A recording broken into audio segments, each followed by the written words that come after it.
I have 1 million euros. Like, this is like I have, but uh, let's say, but I don't have, of course. But if I had 1 million euros, I would, yeah, buy a nice house near the lake where I live right now. Yeah. So if I say if I had, I'm expressing a hypothetical scenario, right?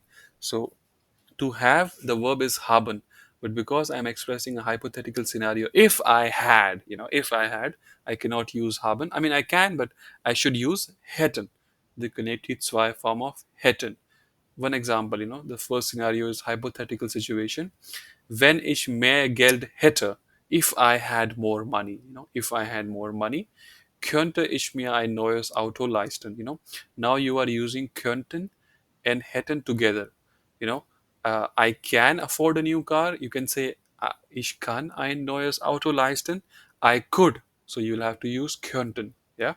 So wenn ich mehr Geld hätte, könnte ich ein neues Auto leisten. If I had more money, I could afford a new car.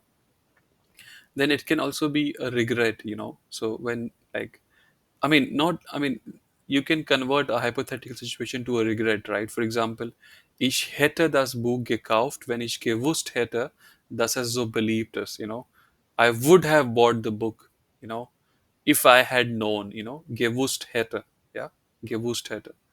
So, I mean, just remember, whenever you want to use the verb haben in a hypothetical way, go with hätten. That's it. Yeah. So, that's it. Then wären is Konjunktiv of sein, sein. Yeah. So again, where can you use it?